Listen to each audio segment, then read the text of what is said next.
If you've ever struggled to get a bow drill fire going, or you just haven't managed the skill, you're in good company. Lots of people struggle to get the skill down, and it's because there are so many moving parts and so many factors that contribute to us getting that ember. In this video, I'm going to troubleshoot some of those issues, and hopefully it'll help you to make a bow drill fire. I'm Clarice, welcome to the Live Ready channel.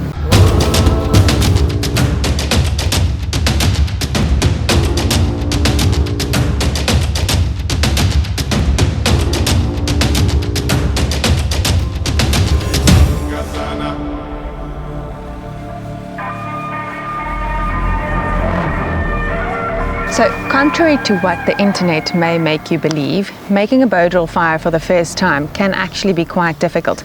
And it depends on your skill level, depends on previous experience, and it also depends on your ability to manage the fire triangle and to find the right resources. So just really quickly, the fire triangle says that we need heat, oxygen, and a combustible material. But those need to specifically work together in such a way that you will get either a flame or an ember from them. So it can't just be any combustible material, it needs to actually be able to accept the heat that you're generating from it. So that's why when we make a bow drill fire, we search for materials to start with that are soft. So if your thumbnail leaves a print on the wood, then most of the time that wood is soft enough to use as a hearthboard. These materials are often found nearby rivers. They grow really quickly and the wood tends to be quite soft. So willow is great. This is Port Jackson that I've come right with. But it doesn't mean that you can't use harder woods. This is pine that I've made a couple of bow drill fires out of. And then there are a couple other ones, spruce, poplar, all of those ones. And a lot of them do tend to grow near water and they grow fast and the wood ends up being soft. It can also happen though that you find wood from the same tree but different parts of that tree, and usually we use standing deadwood because it's already dry.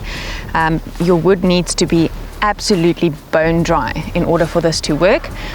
But it can happen that you harvest twice from the same tree and the one part is just too hard, so you actually don't end up managing getting an ember from it, whereas you might have previously harvested from that tree and gotten an ember out of that. And basically what happens, the wood hardens as it grows. So harvesting from different parts of the tree could also land up with you having the same materials from the same tree and one hearthboard works and one doesn't. All right. One thing that I noticed for me is an issue that men don't have an issue with is if they have a really thick or a really big drill. I meant to say a really thick bow. So this is just about as big as I can handle comfortably. This is preferable to me. So you don't want the bow to be bending, so you want it to be completely solid, and sometimes what that can mean is that you need to take a bigger branch. But if it's really heavy, then I find I work a whole lot harder to try and drill for fire. So to me, having a lightweight bow is actually a lot better than having a really thick hard bow. I've tried to make a bow drill fire with a man's bow before and struggled to actually work into that ember just because for one, his bow was a whole lot thicker, so it was more difficult for me to handle, whereas this one, which is my favorite one, is actually a lot easier to hold, and because it's so lightweight I can more easily vary the angle. This actually looks quite good at the moment, the spindle here, but sometimes our spindle there's a good example in here somewhere. Sometimes our spindle can be a little oddly shaped, like this one over here. And then you can see, because it's not round, because it's got this angle, it's going to end up shouldering out. So what that means is on your hearthboard, that little edge over there is going to generate more friction than the rest. So you're not going to get an equal amount of heat generated in that hearthboard over there or in that notch. So having a spindle that's really as round as you possibly can make it, and it can sometimes be difficult to carve a spindle that's round, and that's the other thing, is people underestimate how much work it is to actually make a bow drill kit to start with. So that's the one thing, is shouldering out, and that'll often give you a squeaking sound. Now, if you can, then take your knife and just carve that off so it's rounded a little bit better.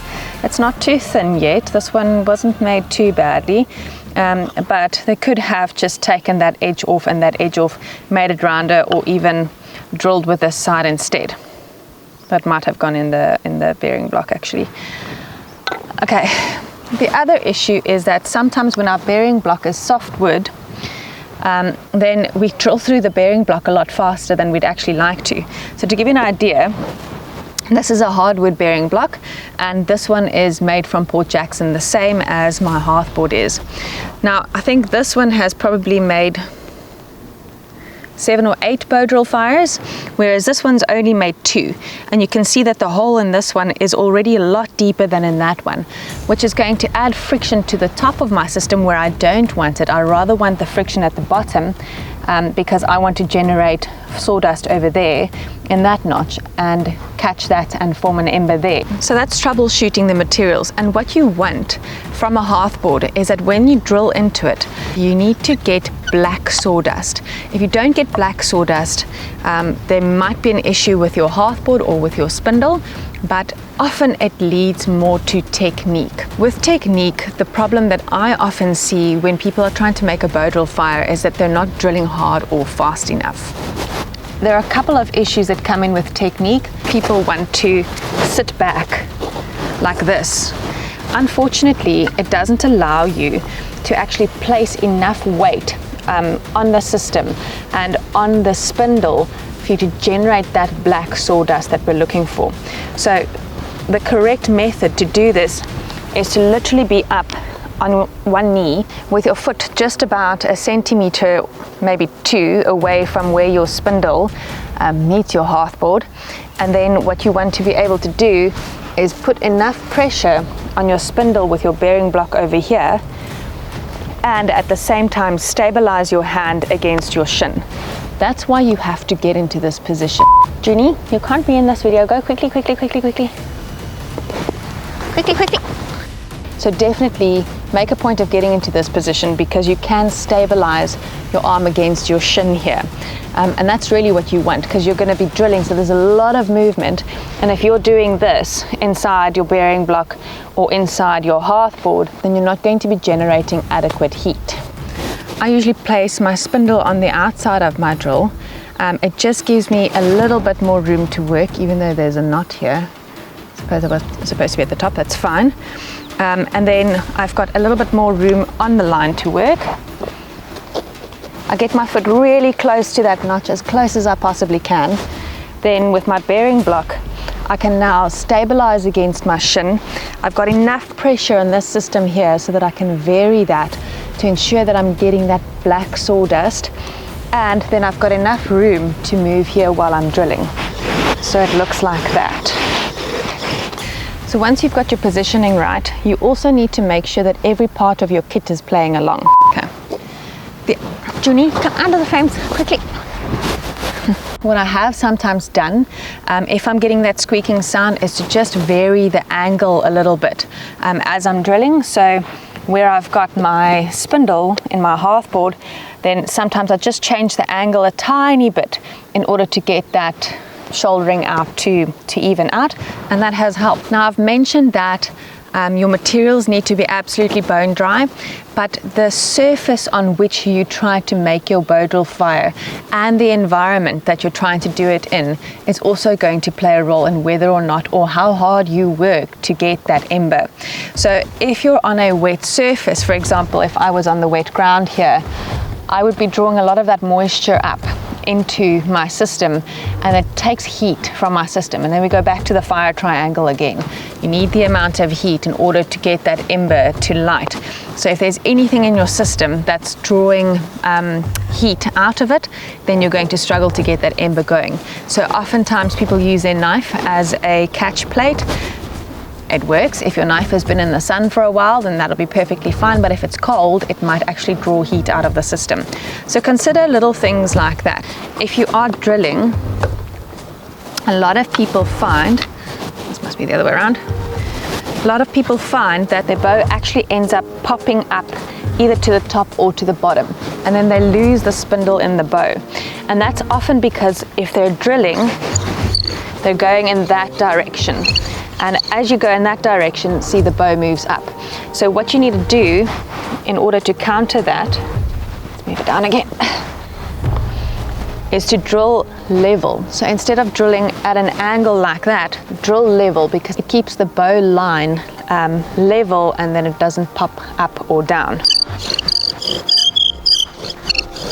And then if I vary that angle a little bit, see, then the shouldering out stops, or the sound stops. The other thing that people find is an issue is the spindle slips inside the bow string. So if the spindle, so you're moving and you're drilling, but the spindle is kind of standing still. There can be two reasons for this. One, the pressure you're applying here is too much, so you're actually preventing the spindle from turning. The other issue is maybe your bow string is just a little loose.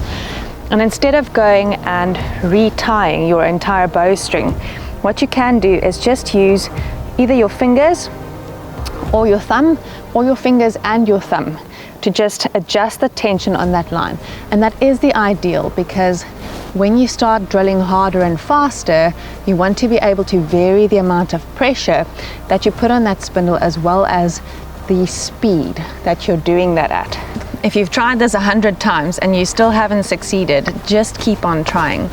2 Chronicles 15 verse 7 tell us that we will be rewarded for our labor. So eventually you're going to get that fire going, but it does require a lot of work, and it does require some practice.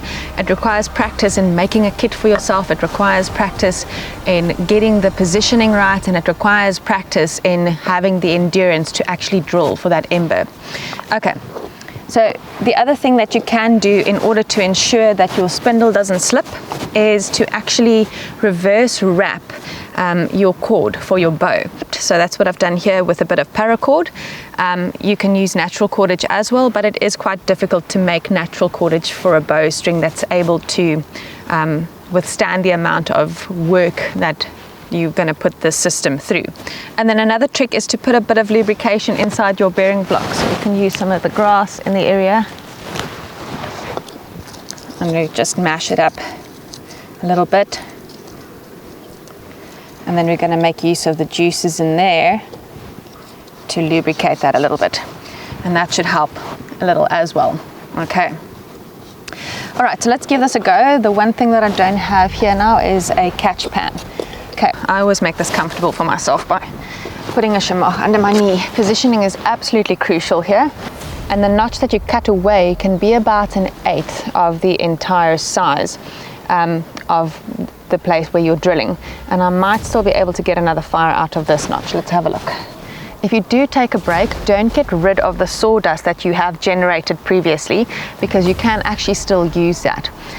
It is basically the tinder that you use for your ember.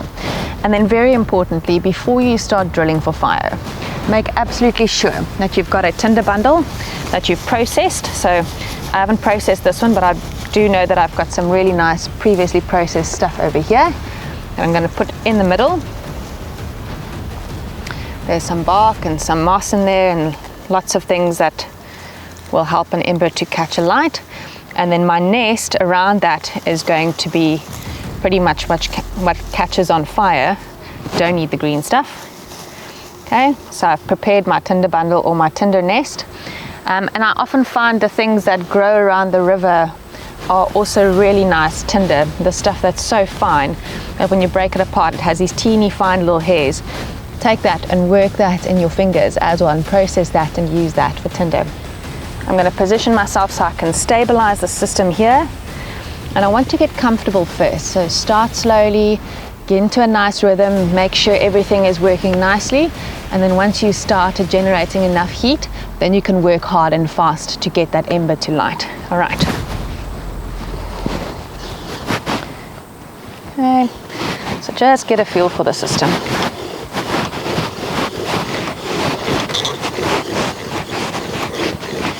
And it's at this point that you're sort of figuring out how much tension you need to place where.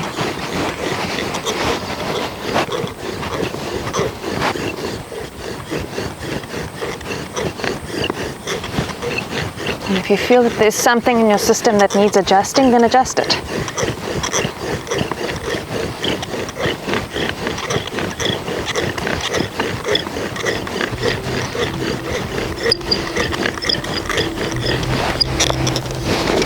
I'm getting sawdust, but not a whole lot. And I can smell it.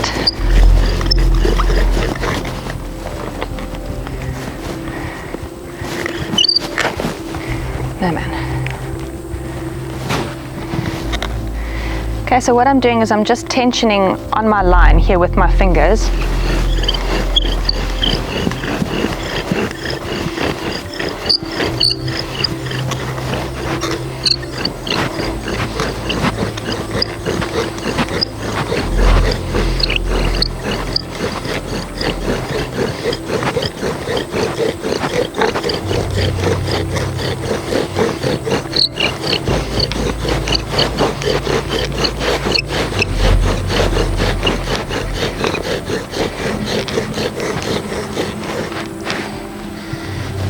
Okay, so I've got a lot of sawdust, but I'm actually too tired to just drill right for an ember.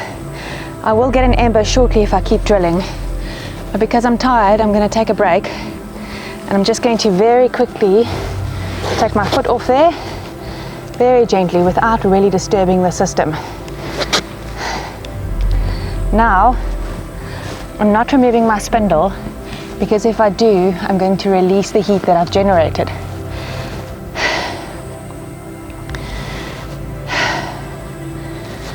Okay, let's continue. Just go back into that position, stabilize there. Now, knowing that I'll probably get a fire out of this now, the shoulder needs a break.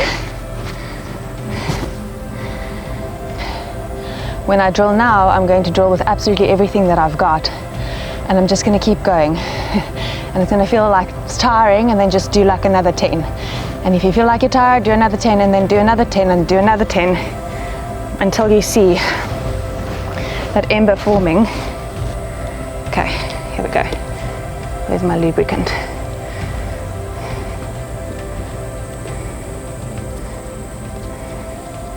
It's not the best lubrication. Okay, here we go.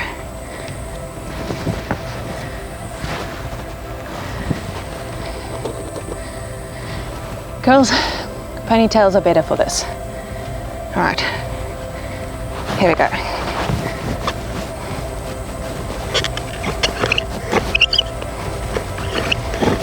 Come on.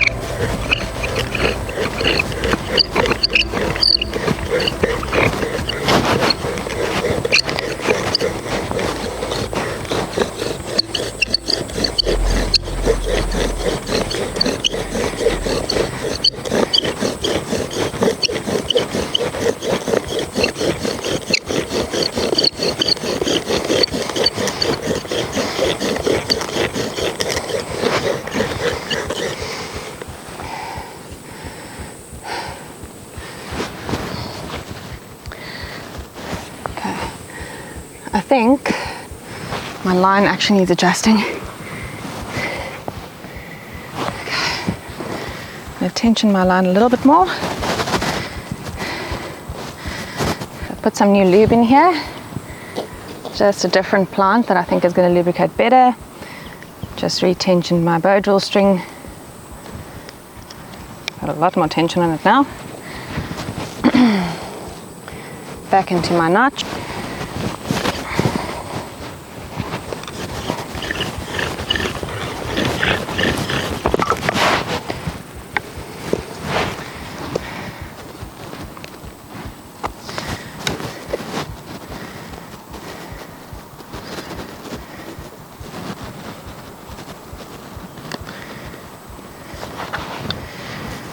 Showing you the real struggle of what it is to actually try to make a bowdrill fire. It's not a funny trick. Let's see here.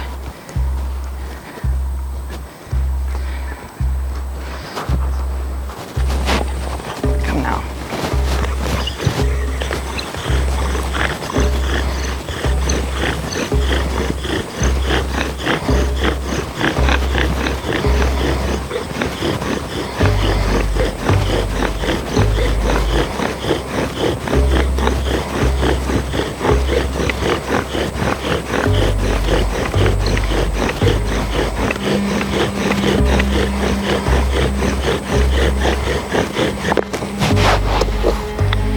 happens, just put it back in. Don't lose that heat. Let's continue. Okay.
And if you stop drilling and it's still smoking, chances are you've got an ember.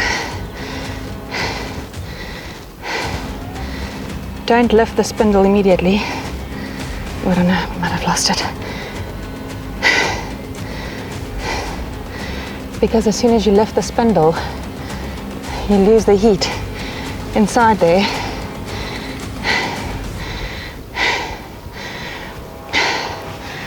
And then just let it form an ember, don't disturb it.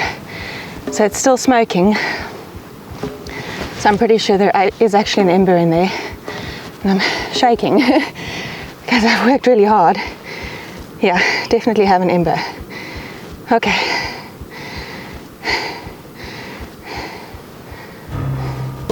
Now I'm very gently going to remove my spindle.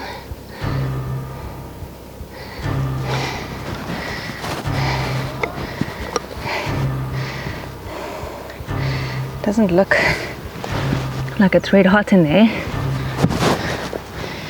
In this time, I can get my tinder bundle ready and make a nice space in my nest to receive my ember. I'm actually going to put some of the stuff in here. Still smoking, so we should have an ember. Okay. Now I'm gently going to remove my foot. And I think my ember is actually stuck to my hearth board. I'm just going to give it a tap for it to come loose. And there's my ember.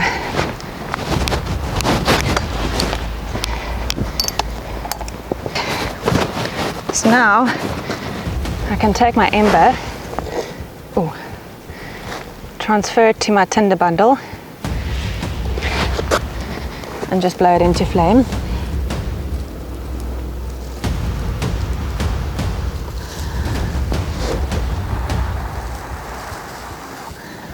Try not to inhale the smoke.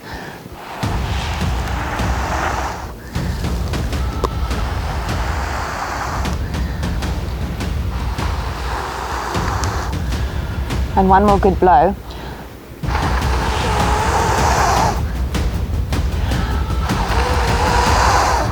Maybe 2 or 3.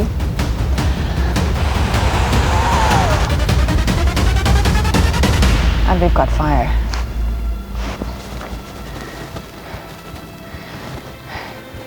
Now there are a couple of things that went wrong in this fire making, and I hope that this has really helped you and that you'll be able to troubleshoot some of the issues that you have with making bow drill fires. If you've liked this video, remember to hit like and subscribe. Follow me on social media. I post a bit more of the day-to-day live ready stuff on Instagram. And until the next time, live ready. Ooh, that is hot.